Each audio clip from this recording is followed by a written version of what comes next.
Hey everyone, in today's video we're going to be going over the ins and outs of booking a Walt Disney World vacation. We know it can be stressful if it's something that you've maybe never done before or done quite a long time ago and are looking to book a trip for your family. So we're going to go over some of the tips and information that you would need to know when booking. And I'm going to kind of turn it over to Alex here on this one because she's the expert. She is a travel agent that helps people book Disney World vacations. Right. So if you guys didn't know, when I was on the college program, I was a vacation planner at Walt Disney World. And when I came home, I now work for an independent travel agency and I help people book Walt Disney World vacations.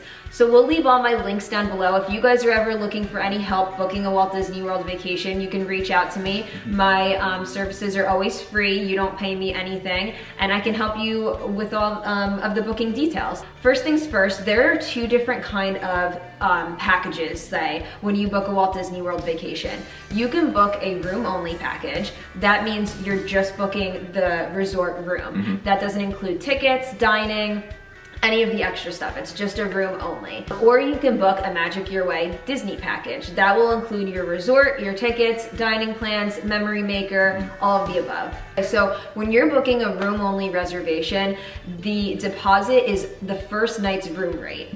That's very different than packages, so we'll go over packages next. But when you're booking a room only reservation, you have 3 days when you're reserving to put down the deposit, and it's the first night's room rate. The next thing that's very different from packages is when your balance is due. So you don't have to pay in full before you go down. Your balance is gonna be due when you check into your Disney World resort. So once you check in, you will pay your final balance when you check in at your resort with the cast member that's there. So you guys may be thinking, what if something comes up and I have to cancel my trip and I already have it booked, but my balance isn't due until I get down there. Right. If you cancel 5 days before your trip or greater, so anything more than 5 days before your arrival, you will get your deposit back. If you cancel less than 5 days prior to your arrival, you will lose the first night's room rate. So they will charge you the first night room rate if you have to cancel within a 5-day window of going. Of course, if there's like situations that come up, like if there's a unexpected like death in the family or anything like that, I'm sure Disney's gonna be willing to work with you.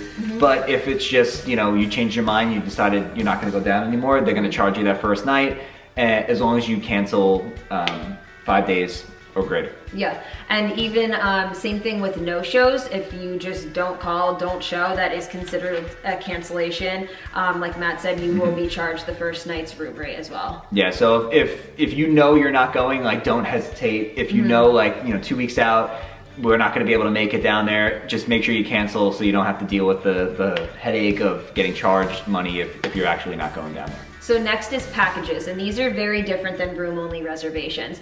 Any type of package that you book for Walt Disney World is always gonna be a $200 deposit.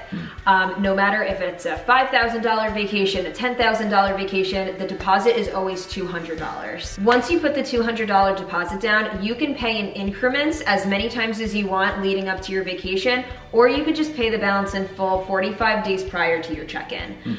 So that's very different than the room only. Like I said, room only, you pay the balance once you check in. Right. For packages, you need to pay in full before you get down there. So it's 45 days prior to your check-in, or you can pay in increments. Some people choose to do that rather than putting it all one big balance on their credit card. You could pay like $500 here, $200 there until you pay it off, but it has to be paid off 45 days prior to your arrival. Yeah, that's good for you guys to know, just so you don't think you have more time than you actually do. Right. Your vacation needs to be paid for before you actually go down. So just something to keep in mind. If you are booking a package, you have less of a window to pay everything off as opposed to room only where you could, you know, pay it off at the front desk there. Exactly, yeah. So canceling a package at Walt Disney World, in order to get your full refund, you need to cancel 30 days or more prior to your arrival. You will get the full refund of whatever you paid towards your vacation. It has to be 30 days or more prior to your arrival.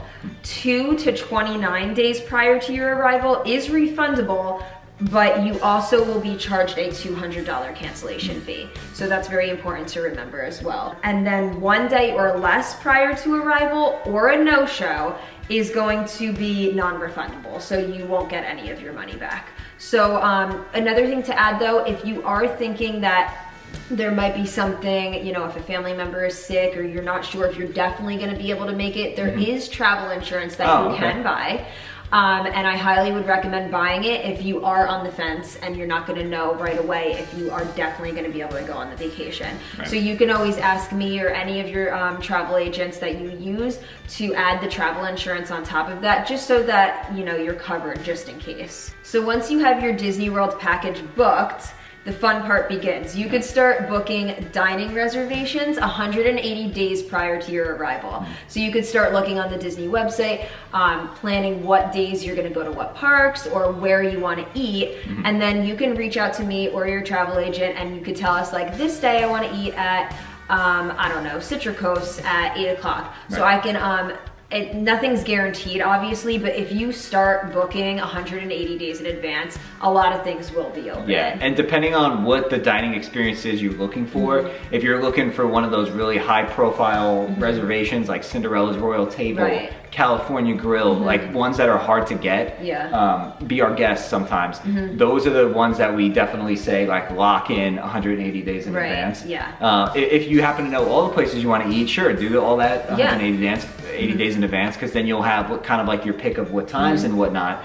But especially for those high profile dining reservations, like the marquee restaurants and dining experiences, if you want to get those and not have to, you know, be checking the app the night before and hoping somebody cancels, make sure you do it 180 days out, just so you're kind of set and you know, you have it locked in. That's the safest way to go about it. And when you are booking dining reservations, you have to put a credit card number. They're not going to charge you anything. It's just to hold the reservation. And if for some reason you don't cancel on time, or if you are a no-show to the reservation, they will charge your credit card. But that's the only thing that you're going to need to put down when you are booking dining reservations. Yeah, and a cancellation window, I believe, is 24 hours. You have to cancel at least 24 hours prior to your reservation time. But again, just something you can avoid if you know you change your mind. Make sure you cancel it right away.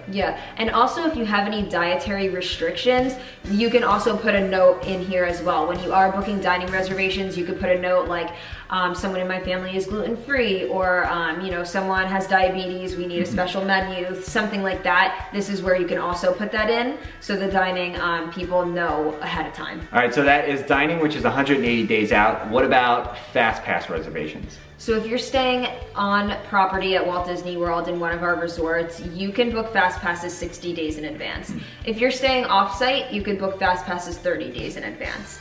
So especially if you want, just like the dining reservations, if you want Fastpasses for those very popular rides such as Slinky Dog and Mine Train, Flight of Passage, all of those things, I highly suggest booking the Fastpasses 60 or 30 days in advance, whether you're staying on property or not, in order to get your best chance at getting a Fastpass for those popular attractions. And just to clarify, I know this is a Walt Disney World only video. This is not the case for Disneyland. So if you're going to Disneyland, you don't book Fastpasses in advance. There's none of that. They still work off of the old school paper Fastpass system or MaxPass, which is all done the day of. So if you're going to Disneyland, there's not going to be any booking in advance. Just want to let you know that this is only for World. Yes, and for Walt Disney World also, everybody gets Fastpass. I know that could be confusing for some people. Some people still ask me, how much is Fastpass, or how does it work if everybody has Fastpass? Aren't the lines just as long? That's not how it works. We might be going down that road eventually one day, charging people for Fastpasses. Right, but not yet. So how it works is everybody gets 3 Fastpasses a day. Once you use your 3 Fastpasses, you can book more, but you can only book 3 per day in advance. So in one park, yes. And some of the parks do have tiered rides, but that's all something that you could talk to your travel agent about and they can help you with. But how it works is you would let your travel agent know what rides you're most interested in to have Fastpasses, and we can also make suggestions too, because we know what lines are going to be the longest. You know, you wouldn't think that rides like Peter Pan are going to have long lines because they're for little kids. Peter Pan always has a long line. You're going to want to Fastpass that one, if of course you want to go on it. And then we can also help you, once you know what rides you want to go on, we can help you choose what time you want to book your Fastpass. Say you're having lunch at 12 o'clock, obviously you're not going to book a Fastpass for 12:30. So you work around your dining reservations, you work around what you want to be doing that day, around the parade times, firework times, all of that, and we can help you do all of that. Yeah, and that's kind of like the beauty of going to somebody like Alex and having Alex help you out with your vacation. Even if you're someone who's been to Disney World a million times, if you don't want to deal, if you want a hands-off approach, a travel agent's kind of the way to go. Yeah. And something that you're very likely going to have if you go to Walt Disney World is a magic band. We have some of them behind us, which are a little bit hard to see. But if you want a customized magic band with your name on the inside, and if you want to pick your own color of which magic band you're going to get, you have to do that at least 11 days prior to arrival. Once it hits 10 days, then they're just going to default you the gray ones, and you'll pick those up at the front desk when you check in. But if you want like the box that gets sent to your home and it says, you know, Thai family, we're waiting for you, or whatever, then you have to do that at least 11 days out. You get to pick the colors. Now it's even more advanced. Back in the day, it used to only be pick your color. Now for an upcharge, you can pick like a design. So if you want like Darth Vader or like Olaf on it, you can do that. There's a premium attached to those.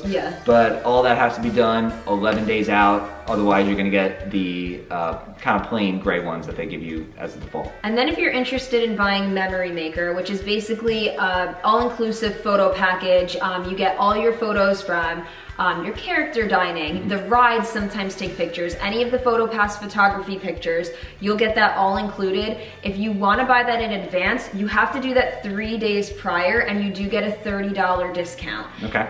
If you decide to do it once you're there, it is going to be $30 more. So it is good to think about, you know, if you want to just add it to your package before you get down there 3 days in advance. Save some money. Yeah, you save some money, $30. So that's something to think about too. Memory Maker might be worth it depending on if you're gonna get full use out of it and how long you're going to Walt Disney World for. It is expensive. It's $199. It's $169 if you do what Alex said and book it at least 3 days prior and get that $30 discount. It's worth it, but you just have to make sure like you stop at like every photographer you see. You have to like take full advantage of it. It's great because you can come away with a lot of photos from this. And it's nice because you don't have to worry about taking, you know, all the pictures on your phone. You get them all. Or like picking and choosing which one's your favorites because you just get all of them. Yeah, so if you're gonna get the use out of it, I think it's definitely worth it, especially if you go in there for a longer vacation. You get those like nice professional photos. If you want to download them and you have Memory Maker, almost instantly after you take the photo, it shows up in the My Disney Experience app. So you have the photos right there. You don't have to wait a week to see them. So it is a nice amenity, but I do recommend, I like to recommend it for people that are going for a little bit of an extended trip, more than a couple of days, and just make sure you take a lot of photos. Yeah, and I also do suggest it for people that are either taking their family there for the first time, if it's your first, you know, if it's your child's first time there and you want those memories forever, that's when I suggest it also, because it would be worth it. Like I know, like when we have kids and we're there for the first time and they're meeting Mickey for the first time and we're gonna want those photos. Yeah, you're gonna want those photos. So that's another reason I suggest it to families sometimes. So hope you guys found this video helpful and informative. If you did, give it a nice big thumbs up. It lets us know that you guys enjoyed it, and we will leave all of your contact information down in the description. We'll put your email in there as well as your Instagram handle. Again, if you guys are looking to book a Walt Disney World trip or any Disney trip for that matter, Disney Cruise Line, Disneyland, Disney World. Yeah, Alex can help you out. Services are 100% free. And you'll have somebody in your corner and that knows all things Disney, right? Yeah. So if you guys are new here, make sure you hit that subscribe button. Also hit the bell so you never miss on any of our uploads in the future. And with that, we'll see you guys real soon. Bye. Bye.